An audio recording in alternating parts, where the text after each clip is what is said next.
Hello, so welcome to our next week of teaching at the quarantine. Now we're going to talk about the United States in World War One. So let's begin. Our presentation begins with a revision of what we've learned in previous class about, well, partially this person who's here. So the beginning of the 20th century in the United States is called the Progressive Era. Progressivism was a reform movement in the late 19th and early 20th century that was characterized by the belief that reform should be achieved through government intervention. So the answers to the issues raised by the Gilded Age should be righted by the government. Of course, this resulted in the growth, unprecedented growth in the size of the government, especially under the presidency of the third progressive president, Woodrow Wilson. Wilson was a Democrat. He was elected in 1912, if you remember, at this strange election where the Republicans ran two candidates, Taft and Theodore Roosevelt, and eventually the Republican vote was split and Wilson emerged as the winner. So Wilson was often sometimes characterized as a conservative reformer. I'm not so sure about that. I mean, because Wilson, even though he was a reformer, he was a progressive, he was also quite racist and in ways misogynistic, but he was still a progressive left-wing reformer. And also it's important to know that Wilson was an intellectual. I think so far he's the only American president who's had a PhD, and he was the former president of Princeton University, one of the very prestigious Ivy League universities in the United States. Before the discussion of US involvement in World War I, we have to discuss the US foreign policy at the beginning of the 20th century. So by this time, the westward expansion is complete. So the Americans have occupied all the territories that belong to the United States today. And they also started becoming involved in the Far East and in the American continent. They have been, basically the US has become one of the imperial powers. The Far East, one example was the occupation of the Philippines, where the US got involved in a civil war, and also the United States demanded an open door to China, which meant that they wanted an equal rights to trade with China with the European great powers. In Latin America, there have been interventions under all three presidents. So under all the three progressive presidents, the Americans have intervened in Latin American affairs when a government that was not friendly to the United States came into power. One such example was the war against Mexico just before World War I, which was the first major undeclared war of the United States, which was unfortunately followed by many more in 20th and 21st centuries.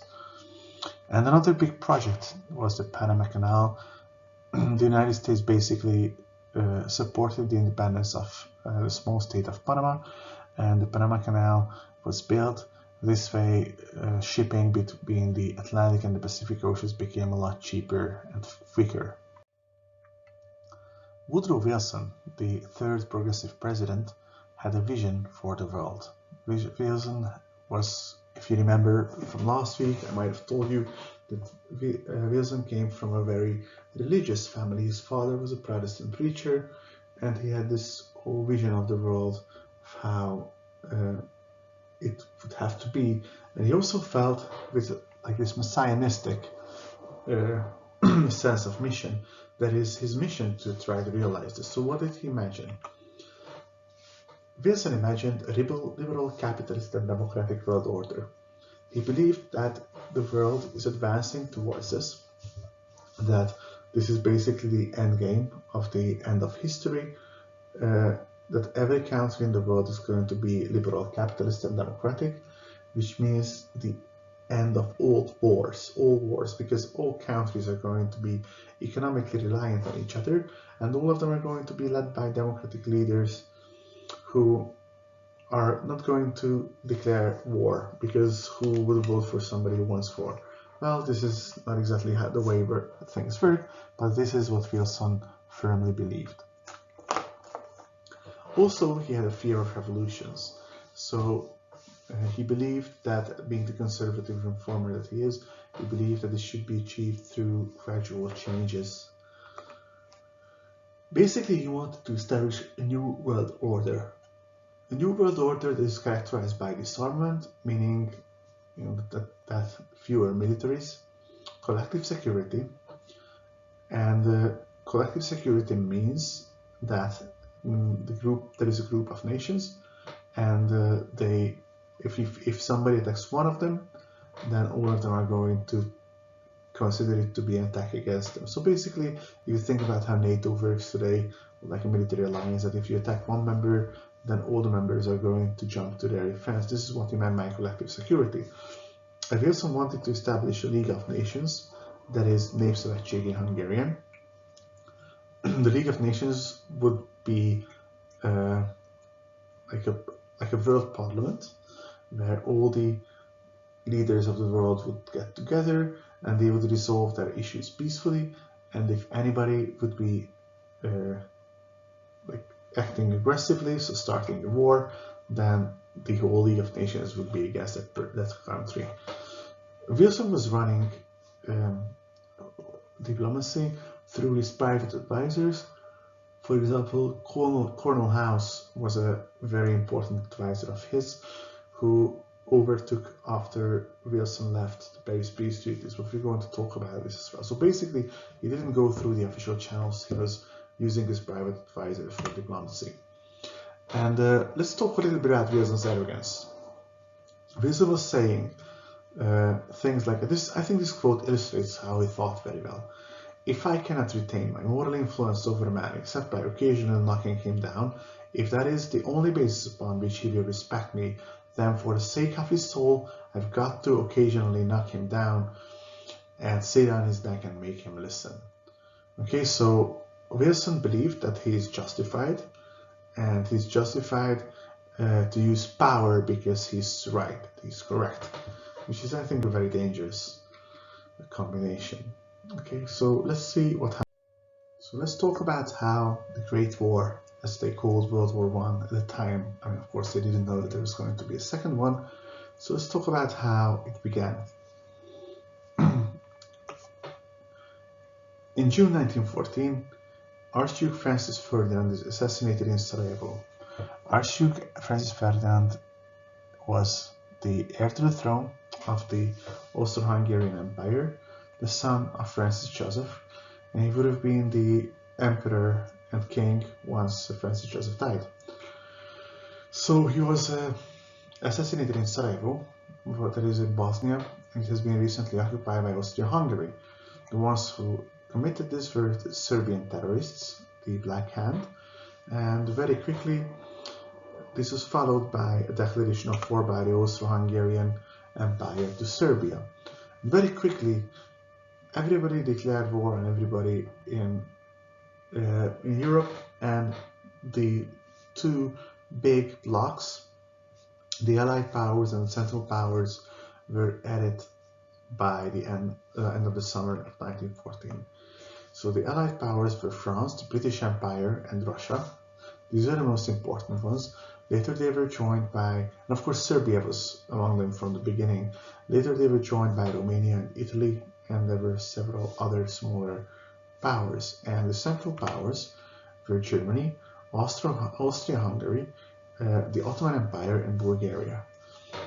So these were the two sides at the beginning of the war. So let's see how the Americans viewed the war when it began. When the war started, the Americans wanted to stay out of it as long as it was possible. So the Americans remained neutral. They saw this as a contrast between the old world and the new, meaning that the old world was fighting, they were engaged in a bloody war for some reason that the Americans didn't really understand or care about. Whereas in the New World, there was construction, there were skyscrapers being built, the Panama Canal, and so on. So you saw this as a big contrast between the two worlds, and they wanted to stay out of the war. They were claiming that they were wanting to be neutral in thought as well as in action. We'll see how this turned out. At the same time, Wilson saw this as an opportunity to realize his plans of world peace. He believed that this way he's going to be able to spread the American ideals of freedom, democracy, and capitalism, and he's going to be able to act as a mediator between the two sides. He can become a bringer of peace, and eventually this will result in making the world safe for democracy. This is what Wilson's plan was. At the same time, there were issues for the Americans, especially with immigrants and with trade. Let's talk about trade first. So the Allies, at the beginning of the war already, they blockaded the Central Powers. If you remember the map, you will see that the only way to reach Germany or Austria-Hungary or any of the Central Powers would have been through, well, basically waters controlled by the Allies. And soon in the war, the British started a blockade, meaning they would not let American ships go and sell contraband, which is like weapons and ammunition or other things needed for the war, to the Central Powers. So eventually, the Americans ended up selling contraband only to one side of the conflict, which is not very neutral, is it? So the other issue was that not just this, but the Americans were also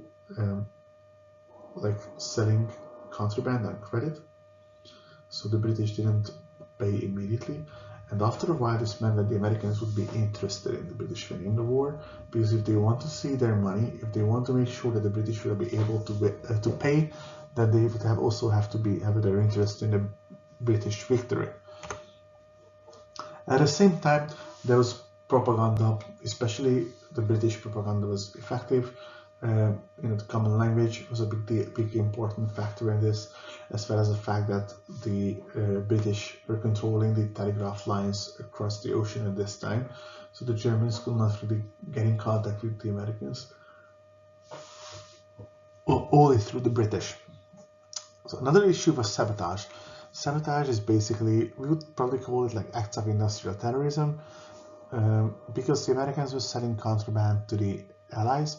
Very often people who were originally from the Central Powers, people of Austro-Hungarian or German and so on origin, or Irish, would blow up ammunition factories and so on in order to impede wartime production in the United States. So let's see how the United States got from neutrality and thought as well as action to entering the war.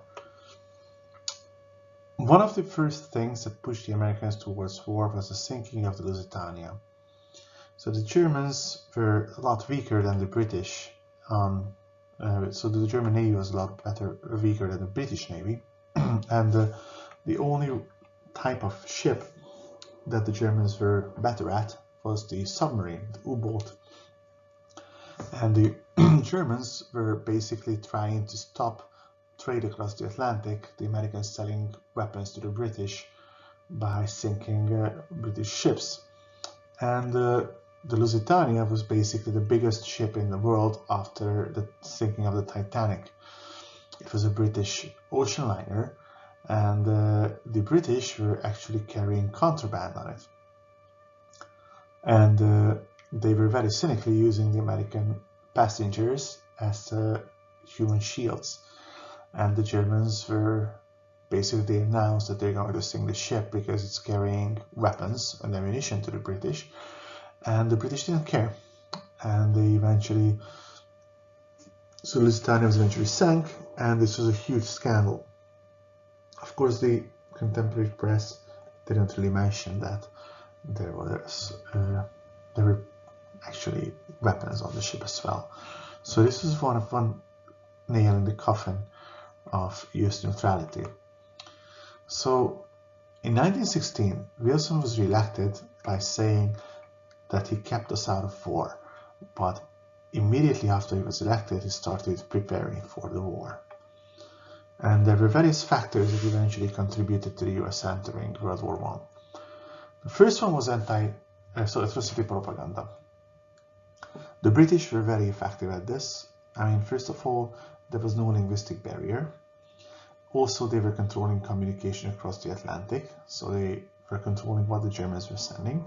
And also, they were a lot more clever than the Germans, because instead of publishing like official propaganda publications, what the British did was that they, well, technically paid off journalists to write pro-British articles in major American magazines. Another big step was that in 1917 the Russian Revolution happened. So Russia was the most autocratic regime, probably most autocratic in Europe. The Russian Tsar was ruling the country, and the country was suffering very badly during the war. In 1917 there was a revolution. This time it was still a democratic revolution, and so this was still not the communist revolution that came later that year. This is in February 1917, and basically Russia, there was hope, especially on Wilson's side, that Russia would become a democratic country. So you could now present the war as a struggle between autocracy and dictatorships like the German Empire, the Austro-Hungarian Empire, these old monarchies ruled by the Sultan and the Emperor and so on, versus democracy, democratic Britain, democratic United States, democratic France, and newly democratic Russia. Then the next step was that, or the other thing that contributed to the Americans entering the war was the unrestricted submarine warfare that the Germans announced. Well, the sinking of the Lusitania was very much there in the American mind, but the Germans also were saying that they're not going to restrict submarine warfare on the Atlantic Ocean. So eventually, the last step was the Zimmermann telegram. Zimmermann was the German foreign minister, and he sent a telegram to the German ambassador in Mexico City, saying that he should offer the Mexicans that if they attack the Americans, they can regain the territories that they've just lost, actually not that long ago, a few decades ago, during the Mexican-American War. Well, there were various problems with this. First of all, the Germans had no, well, I mean, why were they promising American territories? First, they would have to defeat the Americans to give the Mexicans these territories, and they weren't even at war yet. But even more so, this telegram was captured by the British, because the only way that you could send a telegram across the Atlantic was going through Britain, because this is where the cables were. And they managed to crack the code, and basically the Americans knew about this telegram before the Mexicans. And eventually, in April 1917, the United States declared war on Germany. At this time, still only on Germany. The declarations of war against the other Central Powers only came later. Now let us discuss the United States at war. After the US entered the war, Wilson set up basically a propaganda ministry, the Committee on Public Information, which was not exactly giving accurate information. It was distributing propaganda to try to change the mind of the Americans to be more supportive of the war, and they were also involved in censorship, basically censoring opinions that they were not supportive of. The enemy was presented as a Central and Eastern Europe and the Balkans controlled by Germany under German domination in Mitteleuropa. This was something that would have been already dangerous for American interests as well, and something that also caught the eye and the imagination of the average Americans as something dangerous. A war industry support was also set up. Basically, the government took control of factories and other industries that were important for the war effort, and this was of course very much against the will of a lot of the people who were more free market at the time. But this kind of set the precedent for later, during World War II. Also, public life was restricted very much. Prohibition was introduced in the 18th Amendment, also giving a bow to the temperance movement that has been very strong in the United States since the 19th century, and other restrictions on public life were introduced. Mobilization started. The mobilization of the US Army, the training of the young men, and draft and so on. and the leader of the American Expeditionary Forces was Pershing, who was the American leader during the war against Mexico just before World War I as well. The war aims of the United States were announced in early 1918. These were the 14 points. What they reflected was Wilson's vision of a liberal democratic capitalist world order, free trade, and peaceful negotiations, and the no secret treaties and the League of Nations. The United States defined itself as an associated power, not an allied power, because they didn't exactly share the war aims of the Western European allies, and they also wanted to differentiate themselves from them. This was the reason why they didn't declare war on Austria-Hungary, only on Germany. They only declared war on Austria-Hungary later in late 1917. A big change was the Bolshevik Revolution. I talked about the Democratic Revolution in Russia in 1917. In early 1917, then in November 1917, there was a second revolution when the Bolsheviks took power under the leadership of Lenin. This was also important because the Soviets left the war, and also because they presented a rival ideology to Wilson's peaceful, democratic, and capitalistic world order, because what the communists wanted to achieve was also a peaceful world order, but not capitalist. What the Americans wanted to achieve was to remove Austria-Hungary from the Central Powers. They even started secret negotiations, but this eventually failed. The Germans found out about this, and they took control of Austria-Hungary technically.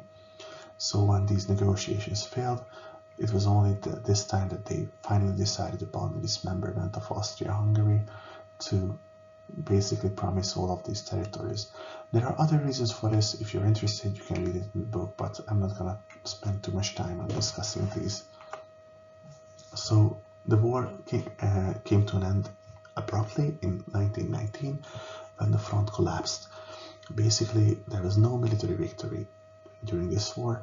What happened was that the Central Powers, there was so much discontent, so the war has been going on for so long that generally it was the country that collapsed and not really the front, not really the soldiers.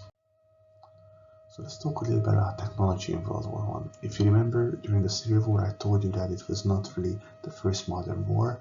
World War I was the first modern war. A lot of weapons were introduced at this time. This also contributed to the terrible bloodshed that happened during this war. So what were these technologies?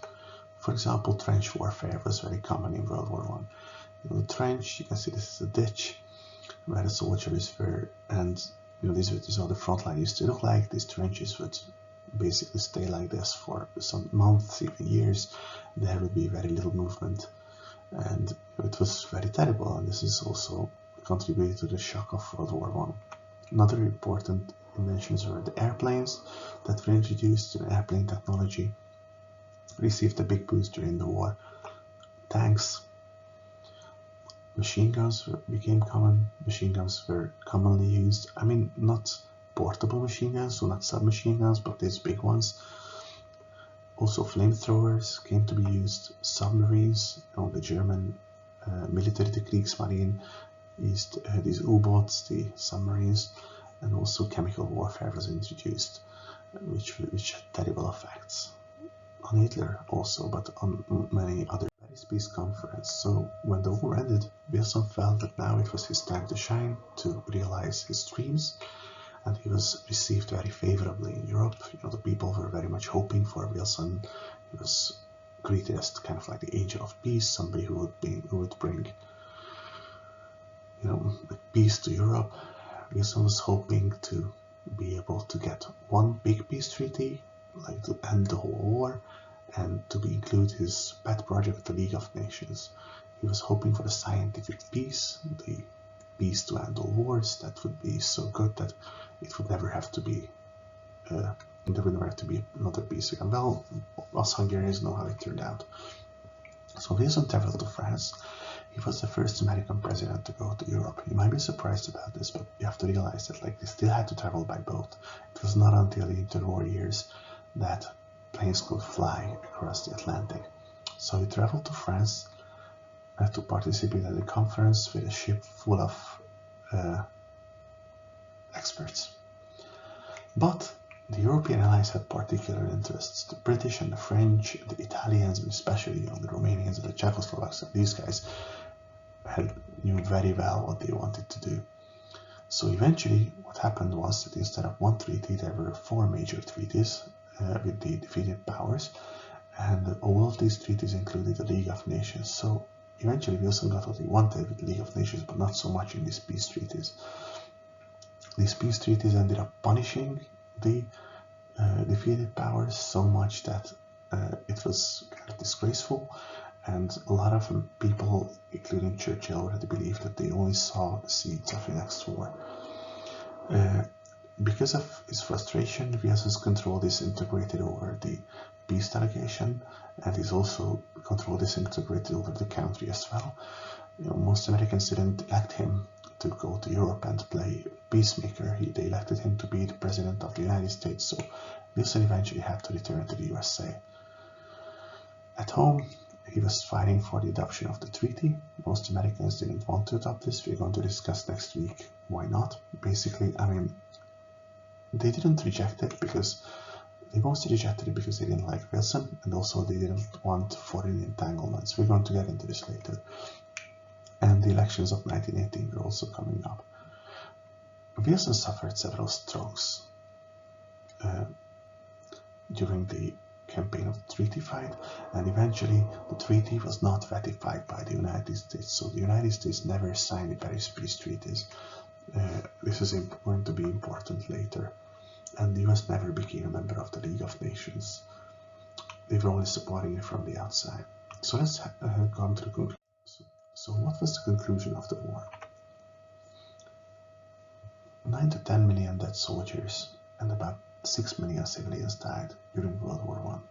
Most of the civilians died from famine or from disease, not directly from the war, but most of the casualties on the battlefield were soldiers, but a whole generation in Europe was dedicated, a whole generation of young men, which is going to be important later. The treaties that were made in Paris were unsigned by the United States. The US didn't want to enter a treaty of collective security, and they didn't want to participate in an international world order. The League of Nations was created. Wilson received the Nobel Peace Prize for it, but he was still disappointed because the United States, his own country, never joined this organization. They were only supporting it from the outside. The US, for the first time in their history, took the international stage and participated in a big European war, but at the end of the war, being disappointed and frustrated by not being able to influence the peace, they retreated to isolation. So they isolated themselves from European politics, although not from European economy, and they didn't take a center role in politics in the interwar years. Okay, so we're going to end here. This is maybe a bit shorter than the previous one, but I think I've told you everything that is important, and we're going to discuss the rest of your questions in class. Alright, bye bye, take care.